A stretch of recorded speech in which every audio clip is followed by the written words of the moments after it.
നമസ്കാരം. ശരി, നമുക്ക് നേരെ വിഷയത്തിലേക്ക് കടക്കാം.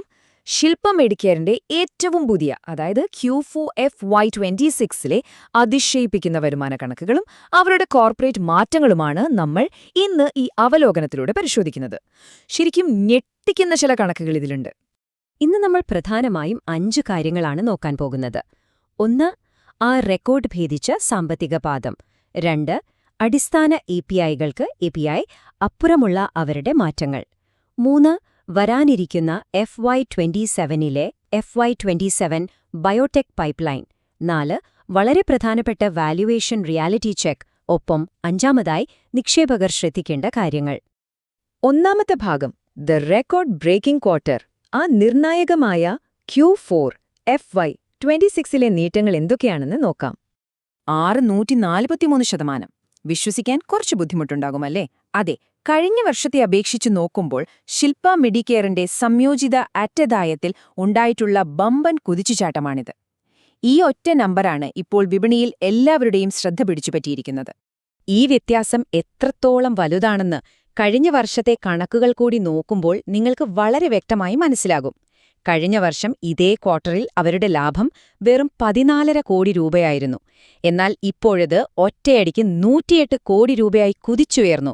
ഇതൊരു അസാധാരണ നേട്ടമാണെങ്കിലും ഇതിന് പിന്നിലെ അടിസ്ഥാനപരമായ മാറ്റം വളരെ വലുതാണ്. ഇനി ഈ വരുമാന വളർച്ചയ്ക്ക് കാരണമായ കാര്യങ്ങൾ നോക്കാം. മൊത്തം വരുമാനം ഏകദേശം 32% വർദ്ധിച്ച് 437 കോടി രൂപയിലെത്തി. ഒന്നാലോചിച്ചു നോക്കൂ, ഇത് അവരുടെ എക്കാലത്തെയും ഉയർന്ന ത്രൈമാസ വിൽപ്പനയാണ്.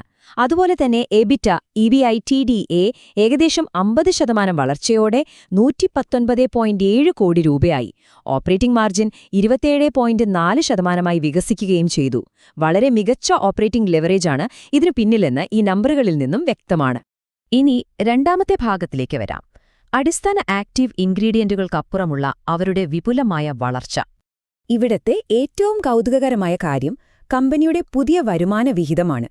പണ്ട് വെറുമൊരു API മാനുഫാക്ചറർ മാത്രമായിരുന്ന അവർ ഇപ്പോൾ 50% API, 40% ഫോർമുലേഷനുകൾ, 10% ബയോളജിക്സ് എന്നിങ്ങനെ ഒരു കോംപ്ലക്സ് ബയോടെക് കമ്പനിയായി മാറിക്കൊണ്ടിരിക്കുകയാണ്.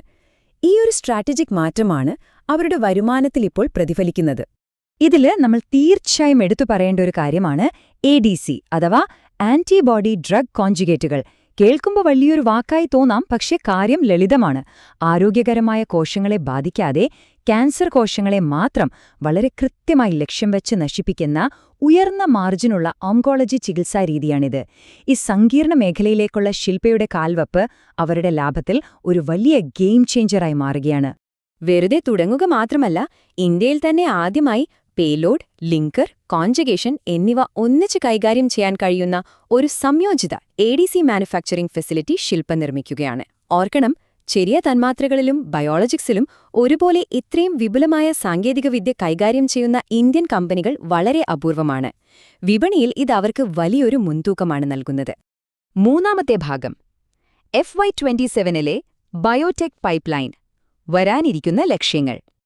അടുത്ത 1-2 വർഷങ്ങൾ കമ്പനിയെ സംബന്ധിച്ച് വളരെ നിർണായകമാണ്. FY27 ആദ്യ പാദത്തിൽ തന്നെ അവരുടെ ADC ഫെസിലിറ്റി പ്രവർത്തനക്ഷമമാകും. ആദ്യ പകുതിയിൽ human albumin IMPD European medicines ഏജൻസിക്ക് സമർപ്പിക്കും. കൂടാതെ റോട്ടിഗോട്ടിൻ പാച്ച് പോലെയുള്ളവ യൂറോപ്പിൽ പുറത്തിറക്കാനും അവർ ലക്ഷ്യമിടുന്നുണ്ട്. FY28 കടക്കുമ്പോൾ അബ്രാക്സിൻ, എൻസലുട്ടാമൈഡ് എന്നിവ വാണിജ്യവൽക്കരിക്കുകയും ചെയ്യും. ഇത് വരുമാനത്തിലേക്കുള്ള വളരെ വ്യക്തമായൊരു റോഡ്മാപ്പാണ് കാണിക്കുന്നത്. ഇതിലെ ഏറ്റവും വലിയ നേട്ടമായി എനിക്ക് തോന്നിയത് ഗ്ലോബൽ ഫേസ് 3 ആൽബുമിൻ ട്രയലുകൾക്കായി അവർക്ക് CDSCO അനുമതി ലഭിച്ചുവെന്നതാണ്. ഇത് യൂറോപ്യൻ വിപണിയിലേക്കുള്ള വലിയൊരു വാതിലാണ് തുറന്നിടുന്നത്. അതായത് ഗവേഷണത്തിന് കാശ് ചെലവാക്കുന്ന ഘട്ടത്തിൽ നിന്നും കാശുണ്ടാക്കുന്ന വാണിജ്യവൽക്കരണത്തിന്റെ ഘട്ടത്തിലേക്ക് കമ്പനി മാറുകയാണ്. NOR-UDCA എന്ന മരുന്നിന് യൂറോപ്യൻ വിപണികളിൽ ഇപ്പോൾ തന്നെ വലിയ സ്വീകാര്യത ലഭിക്കുന്നുമുണ്ട്. നാലാമത്തെ ഭാഗം, വാല്യുവേഷൻ റിയാലിറ്റി ചെക്ക്.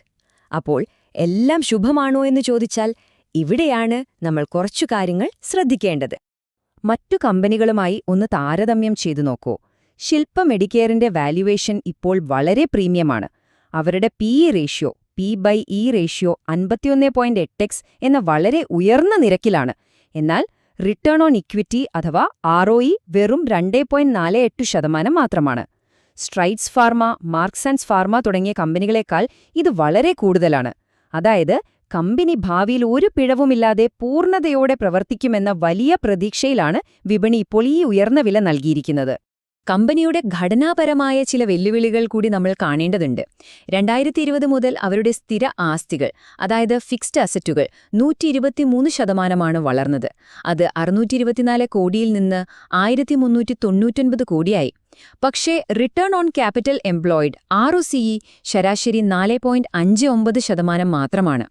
പോരാത്തതിന് ഡെറ്റ് ടു എബിറ്റ് അനുപാതം 4.13x എന്ന ഉയർന്ന നിരക്കിലുമാണ്. അതായത് വലിയ മൂലധന നിക്ഷേപങ്ങൾ നടത്തിയിട്ടുണ്ടെങ്കിലും അതൊന്നും ഇതുവരെ വലിയൊരു ദീർഘകാല ലാഭവിഹിതമായി മാറിയിട്ടില്ല എന്ന യാഥാർത്ഥ്യം നമ്മൾ മറക്കരുത്. ഇതിനൊപ്പം നമ്മൾ നിഷ്പക്ഷമായി കാണേണ്ട മറ്റൊരു കാര്യം പ്രൊമോട്ടർ ഹോൾഡിംഗിലെ മാറ്റമാണ്. 2025 അവസാനത്തോടെ അത് 44.23% നിന്ന് 40.13% കുറഞ്ഞിട്ടുണ്ട്. തീർച്ചയായും 40% എന്നത് ഇപ്പോഴും ഒരു ശക്തമായ പങ്കാളിത്തം തന്നെയാണ്. എങ്കിലും ഈ ഒരു കുറവ് ഇൻസ്റ്റിറ്റ്യൂഷണൽ നിക്ഷേപകർ വളരെ ശ്രദ്ധയോടെയാണ് വീക്ഷിക്കുന്നത്.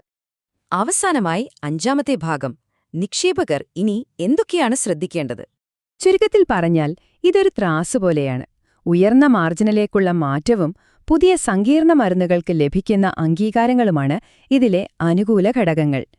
എന്നാൽ മറുഭാഗത്ത് പദ്ധതികൾ നടപ്പിലാക്കുന്നതിലുണ്ടാകാവുന്ന കാലതാമസവും ചരിത്രപരമായുള്ള ഉയർന്ന കടബാധ്യതയും മൂലധനക്ഷമതയിലെ കുറവുകളുമാണ് പ്രധാന റിസ്കുകൾ. ഇവ രണ്ടും നമ്മൾ ഒരേപോലെ പരിഗണിക്കേണ്ടതുണ്ട്. റിപ്പോർട്ടിൽ നിന്നുള്ള ഈ ഒരു വാചകം ഇപ്പോഴത്തെ അവസ്ഥയെ വളരെ കൃത്യമായി സംഗ്രഹിക്കുന്നുണ്ട്. ശിൽപ മെഡിക്കെയറിന്റെ Q4 FY26 ഫലങ്ങൾ ഒരു നിർണായക വഴിത്തിരിവാണ്. എന്നാൽ അവരുടെ റിട്ടേൺ റേഷ്യോകളിലെ സ്ഥിരമായ പുരോഗതിയും കടം കുറയ്ക്കുന്നതിലെ വിജയവുമായിരിക്കും ഈ മുന്നേറ്റം നിലനിൽക്കുമോ അതോ വെറുമൊരു താൽക്കാലിക പ്രതിഭാസമാണോ എന്ന് തീരുമാനിക്കുന്നത്.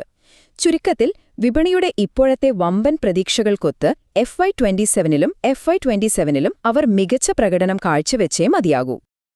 അപ്പോൾ ഒടുവിലായി നിങ്ങളെ ചിന്തിപ്പിക്കുന്ന ആ വലിയ ചോദ്യം ഇതാണ്: ശിൽപ മെഡിക്കെയറിന്റെ ലാഭത്തിലുണ്ടായ ഈ 643% കുതിച്ചുചാട്ടം ശരിക്കും ഒരു സുസ്ഥിരമായ ബയോടെക് പരിവർത്തനത്തിന്റെ തുടക്കമാണോ അതോ കേവലം ഒരു താൽക്കാലിക വരുമാന വർധനവ് മാത്രമാണോ?